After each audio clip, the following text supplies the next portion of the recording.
Hello guys, Winter Weatherson here with another video, and today I'm going to talk about Winter Storm Frankie making his way across the northern tier of the U.S. And also we're talking about the northeast snowstorm that could be happening next week. And we're going to talk about the freezing rain in the south, which can just bring some travel issues through the New Year's Eve time frame. So first, let's talk about Frankie. You can kind of see a very large banding feature back here, where like you kind of see some dark blue spots right here on Pierre's, South Dakota. You can kind of see some heavy banding feature, like where heavier bands move past what. So that could be making its way probably across the Midwest and probably start breaking up when it starts getting to the Northeast.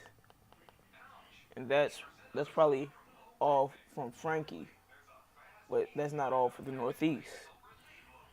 But I'll talk about that later. But so running the future radar, you kind of see it's kind of a slow moving band of snow, so it could whiten and break up.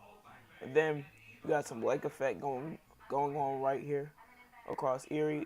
Speaking of Erie having lots of snow, record snow, and then going through Frankie over here, probably the remaining snow showers around here are probably going to diminish during nighttime, or probably or through the evening hours, and then probably be cloudy after that. But now that I got Frankie out of the way, now I want to talk about the northeast snowstorm making its way. See, the model's been kind of differentiating over what is going to happen and what's the totals.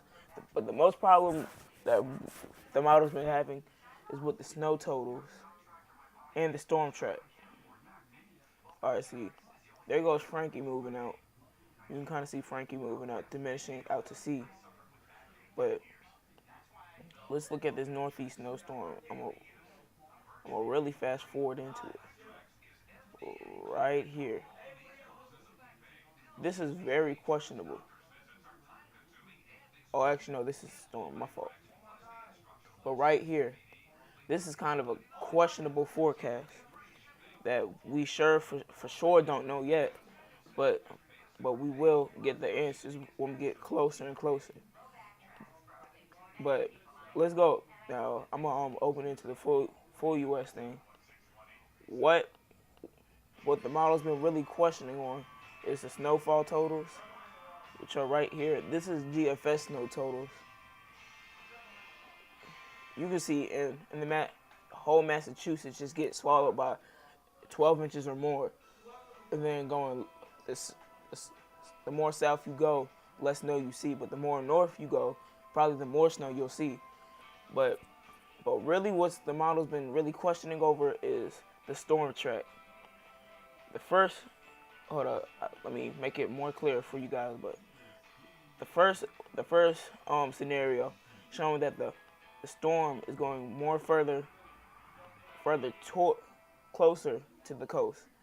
Then the second scenario is actually forecasting to go way far from the coast.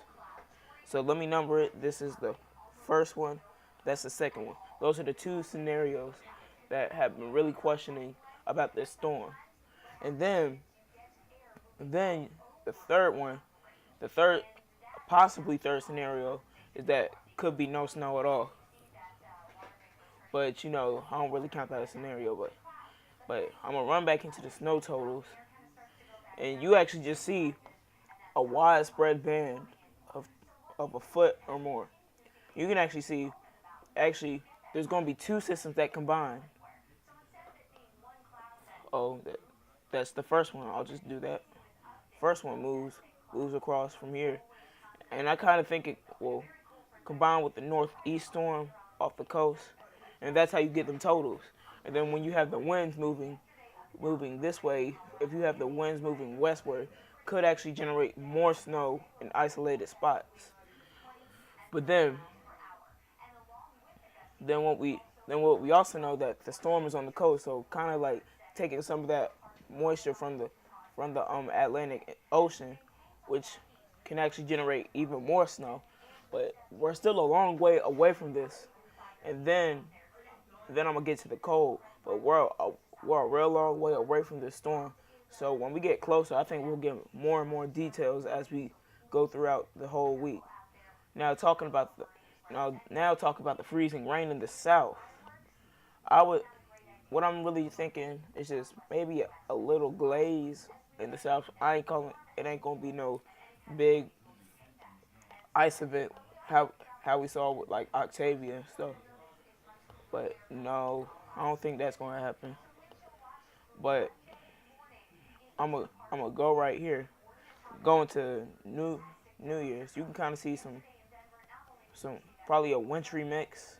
You can kind of see little spot.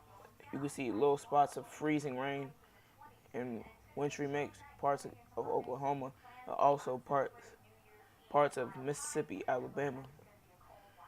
Winter weather advisories are in effect over there.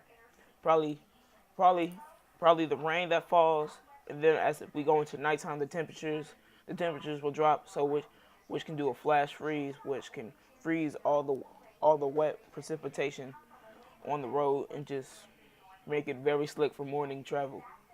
But let's run this radar into the next day, actually into New Year's Day, and then really nothing much. And then we actually could have a chance of snow for this part of the Georgia coast, South Carolina coast, and the North Carolina coast. And that's a small chance of snow. Just like I said with the Northeast storm, we are still a long way away from this, so I'm not sure for it yet, but if this does come true, then I will let you guys know immediately. That's a promise. Now let's talk about the cold. And that's something to talk about.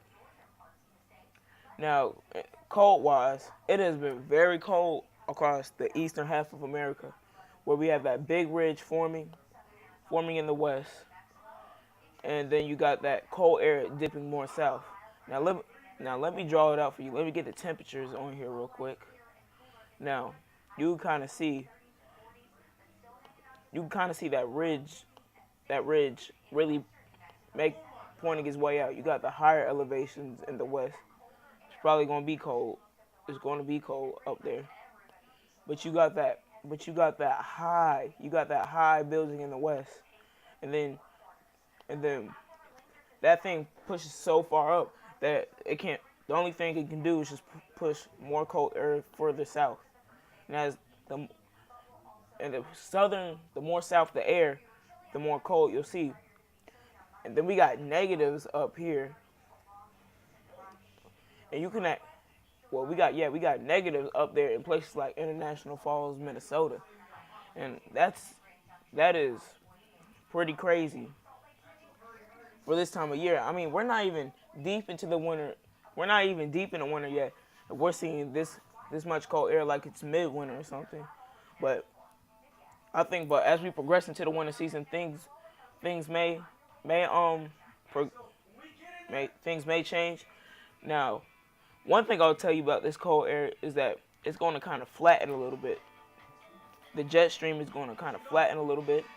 I would say getting it to mid-January, I would say the pattern is going to flatten a little bit, and then more cold air will just be reinforced into it, as you can see. And but that cold air kind of moves a little further north towards the Carolinas, which keeps that cold air only in the Carolinas, and you can see places like Georgia, and you don't really see that cold air. Then you can actually see some rain in Southern California, which actually is a drought relief, which I hope they do get that rain, because lots of people need it for the wildfires. And then the cold air up here stays the same, and you can actually see it's a little more warmer in the west and a little more colder in the east, which is very crazy. But I'm running out of time, guys, but that's all I really got to talk about right now, and I will keep you guys updated. Like, subscribe, and enjoy. If you want your city to be forecasted in a video of mine, please put it in the comments, and I will do it, I promise. So, bye.